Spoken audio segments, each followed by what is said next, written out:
Good morning, everybody. Good morning. Happy first 100 days. Before we begin, I want to acknowledge that the bipartisan Take It Down Act passed the House last night. This important legislation was championed and guided through Congress by our wonderful First Lady, Melania Trump, including through her direct advocacy on behalf of survivors during her passage efforts.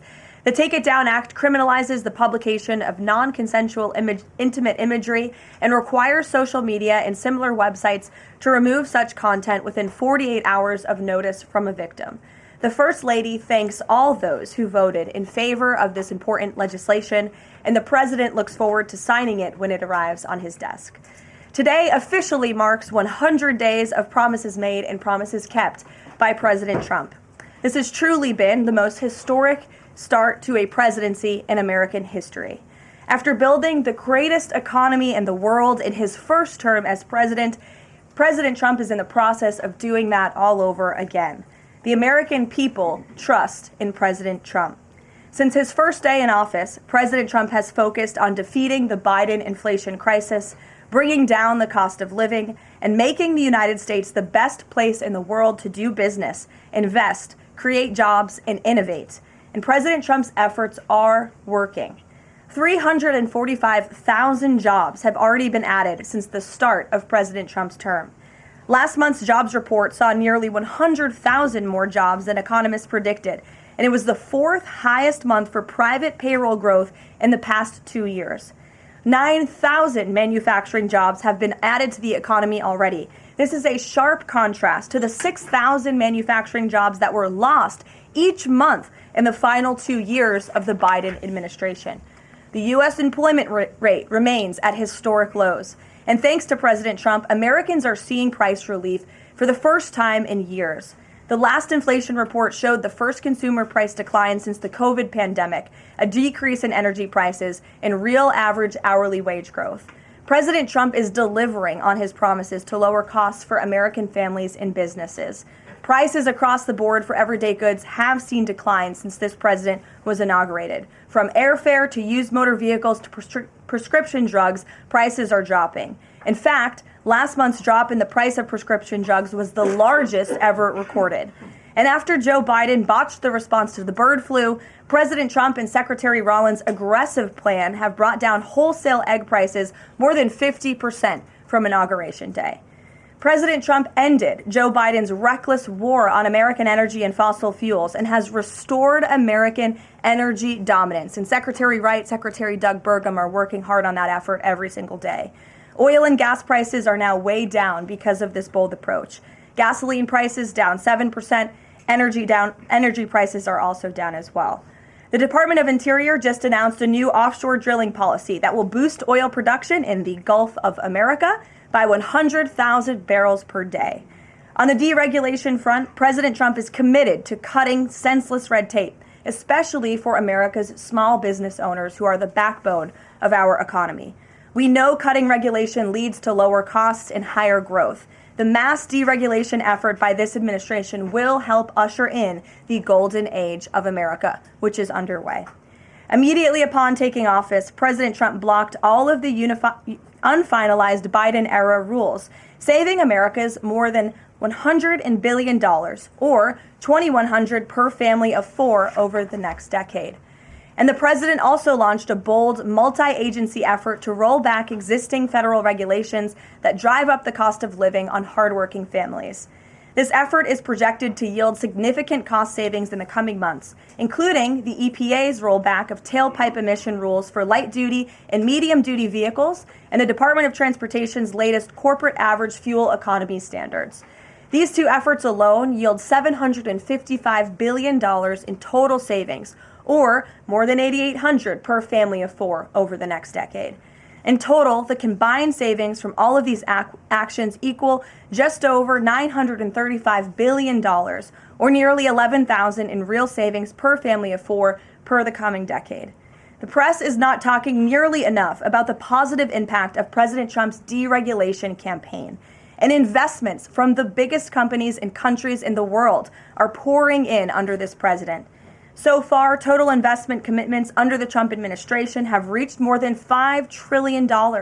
including $500 billion from Apple in U.S.-based manufacturing and training, $500 billion from NVIDIA in AI infrastructure, $100 billion from TSMC and U.S.-based chips manufacturing, and the $500 billion private investment by OpenAI, Oracle, and SoftBank in AI infrastructure as well.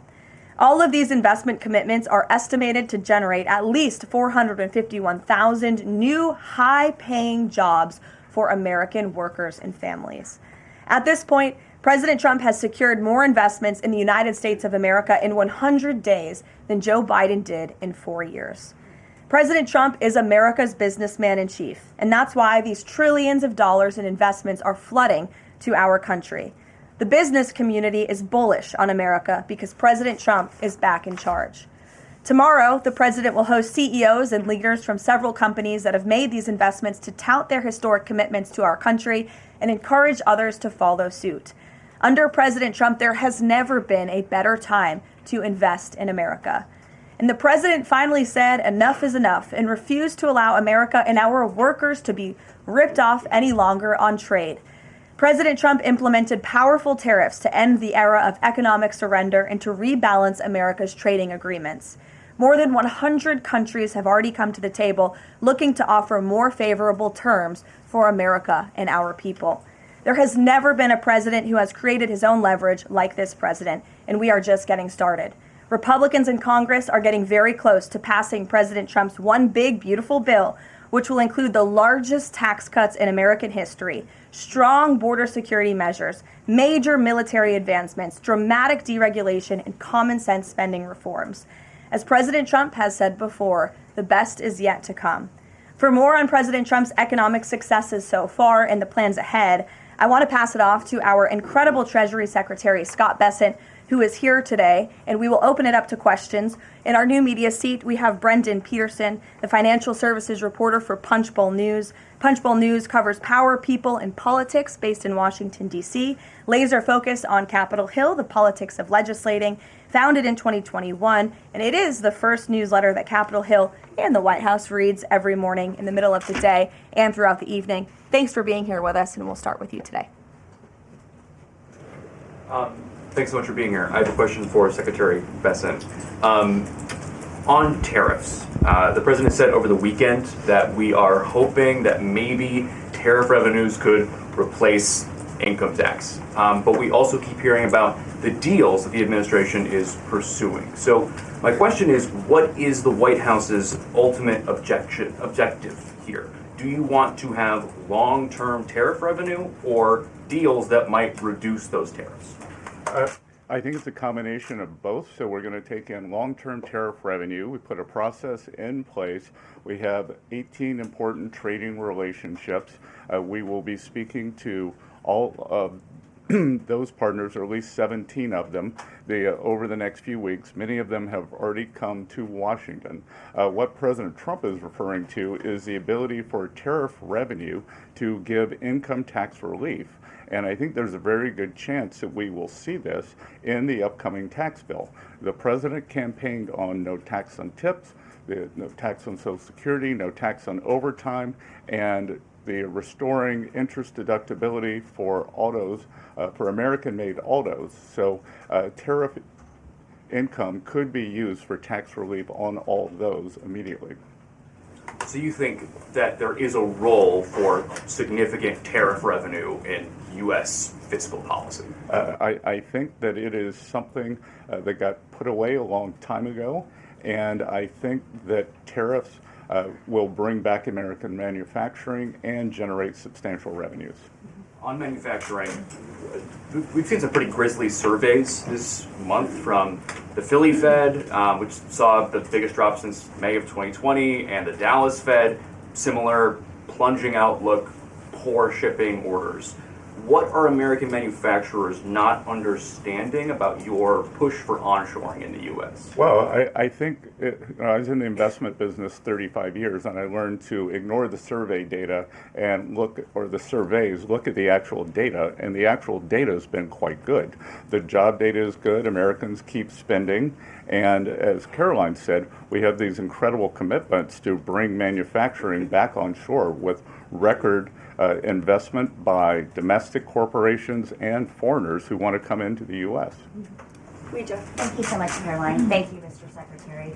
The Chinese continue to say that the U.S. and China are not engaged in any consultation or negotiation on tariffs. You recently said you've talked to your counterpart, but more about, quote, traditional things like financial stability. So can you clarify, is the administration talking to Beijing specifically about tariffs or not? Well, we're not going to talk about who's talking to whom, but I think that over time we will see that the Chinese tariffs are unsustainable for China. I've seen some very large numbers over the past few days that show if these numbers stay on, Chinese could lose 10 million jobs very quickly, and even if there is a drop in the tariffs, that they could lose 5 million jobs. So remember that we are the deficit country. They sell almost 5 times more goods to us than we sell to them. So the onus will be on them to take off these tariffs. They're unsustainable for them. And they are saying you guys are not talking about it. So is that true? Look, they have a different form of government. They're playing to a different audience. So I'm not going to get into the nitty-gritty, again, of who's talking to whom.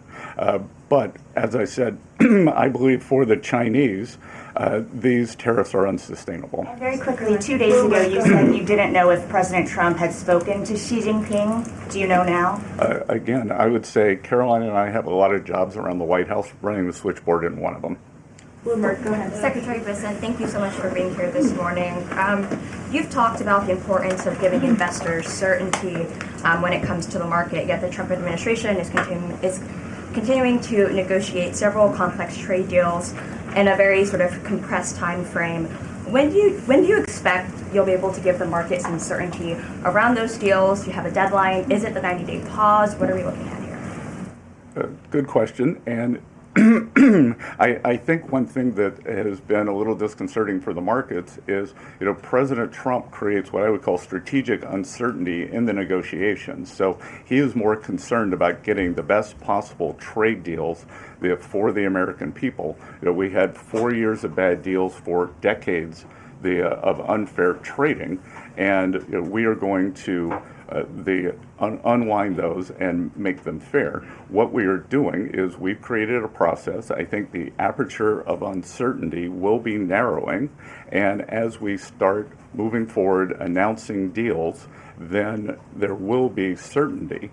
But certainty is not necessarily a good thing in negotiating. Mr. Secretary, last night there were reports on the administration sort of walking back a little bit on the auto tariffs. Can you sort of just elaborate on that decision there and what we can expect going forward, and why sort of the shift in those auto tariffs? Well, President Trump has had meetings with both domestic and foreign auto producers, and he's committed to bringing back auto production to the U.S.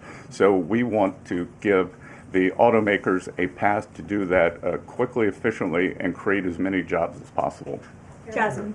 Thank you so much, Caroline. Thank you, Secretary. Back on China, does the administration anticipate supply chain shocks or supply shocks coming now that cargo shipments from China are significantly down? And if so, are there plans in the process of how to address that? I wouldn't think that we would have supply chain shocks, and I think retailers they have managed their inventory in front of this. I speak to dozens of companies, sometimes daily, but definitely weekly, and they know that President Trump is committed to fair trade and have planned accordingly.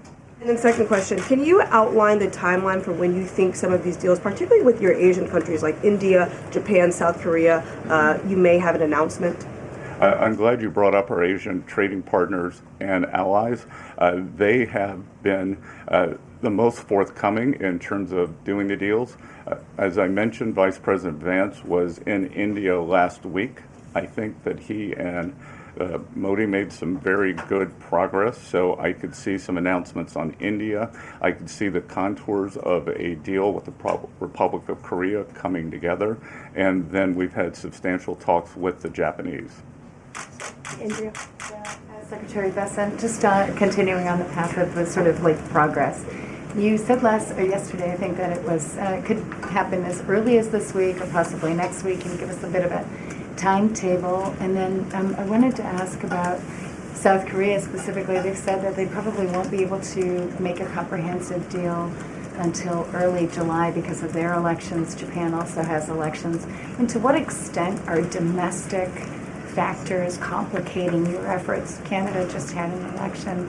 You know, are you seeing that you might have to think about delaying the 90 days? Well, I would actually take the opposite tack, that I think from our talks that these governments actually want to have the framework of a trade deal done before they go into elections to show that they have successfully negotiated with the United States. So we are finding that they are actually much more keen to come to the table, get this done, and then go home and campaign on it. Sean? I'm sorry, did you have a comment on whether something could happen this week or next week? For a deal. So, you know, you said yesterday. Again, I think that we are very close on India. And in India, just a little inside baseball, India, in a funny way, is easier to negotiate with than many other countries because they have very high tariffs and lots of tariffs. So it's much easier to confront the direct tariffs when, as we go through these unfair trade deals that have been put in over decades, that the non-tariff trade barriers can be much more insidious and also harder to detect. So a country like India, which has the posted and ready tariffs, it's much easier to negotiate with them. So I think the India negotiations are moving well. Sean, go Hi, ahead. Mr. Secretary. So it was reported this morning that Amazon will soon display a little number next to the price of each product that shows how much the Trump tariffs are adding to the cost of each product. So isn't that a perfect crystal clear demonstration that it's the American consumer and not China who is going to have to pay for these policies? I will take this since I just got off the phone with the president about Amazon's announcement. This is a hostile and political act by Amazon. Why didn't Amazon do this when the Biden administration hiked inflation to the highest level in 40 years? And I would also add that it's not a surprise because, as Reuters recently wrote, Amazon has partnered with a Chinese propaganda arm.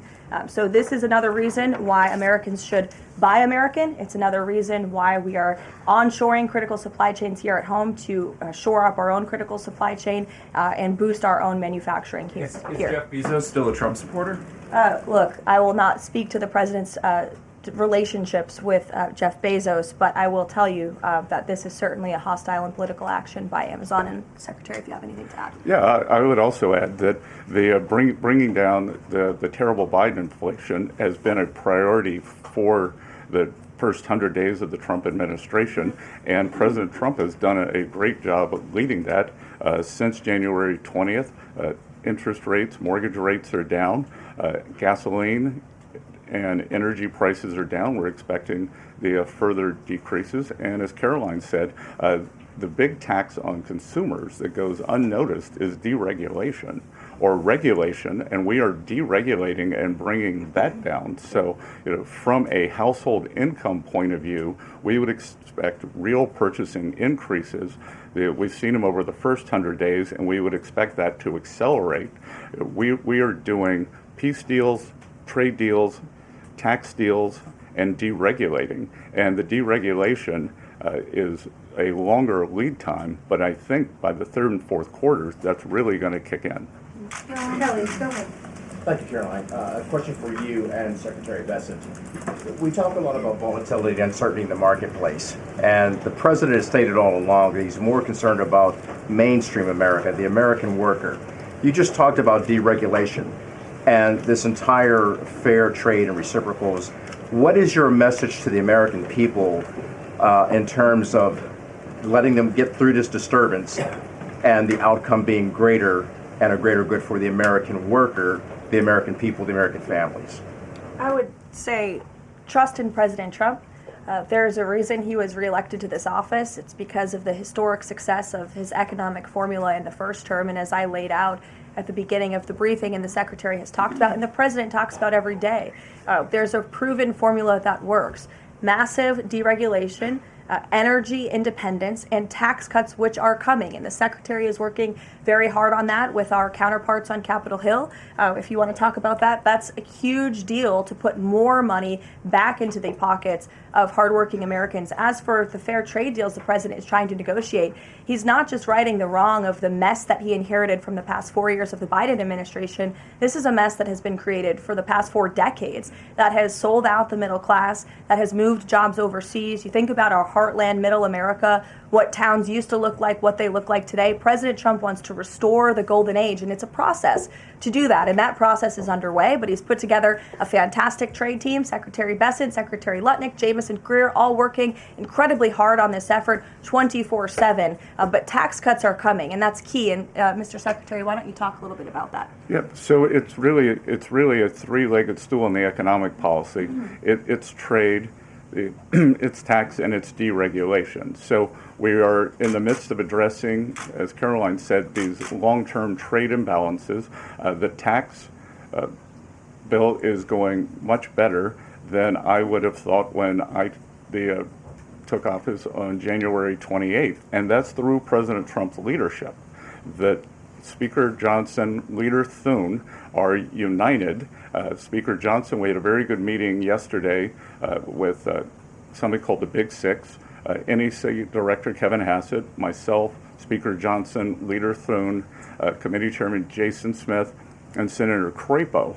And the tax bill is moving forward. It is going to give permanence to the 2017 Tax Cuts and Job Act, which will, back to the question on certainty, it will give American business certainty, it will give American people certainty, and then President Trump is also adding the things for working Americans that is talked about earlier: no tax on tips, no tax on overtime, no tax on Social Security, making auto payments deductible. So that will substantially address the affordability crisis. And the other thing that I would note, and back to data, is that the Vanguard, one of the largest money management firms in America, said that over the past 100 days, 97% of Americans haven't done a trade.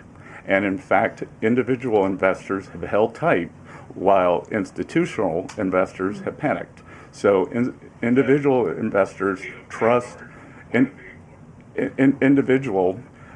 investors trust President Trump. Megan, in the back. Can you detail for us exactly what we should expect as far as relief on the auto tariffs front? And then further, Mr. Secretary, should we expect other industries to also get relief the way we've now seen for auto and tech as well? I'm not going to go into the details of the auto tariff relief, but I can tell you that it will go substantially toward reshoring American auto manufacturing. And again, the goal here is to bring back the high quality industrial jobs to the U.S. President Trump is interested in the jobs of the future, not the jobs of the past. We don't need to necessarily have a booming textile industry like where I grew up again, but we do want to have precision manufacturing and bring that back.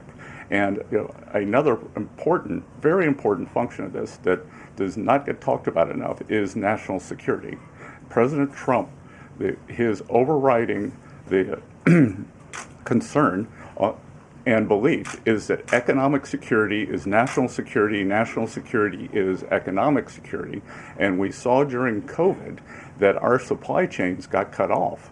And we need to bring back a lot of those supply chains, whether it's in semiconductors, medicines, the steel, and we have to onshore those. So it's a combination of making trade free and fair and remedying this gaping national security hole that he was left with. I would just add, Megan, the President will sign the executive order on auto tariffs later today, and we will release it as we always do. Go ahead.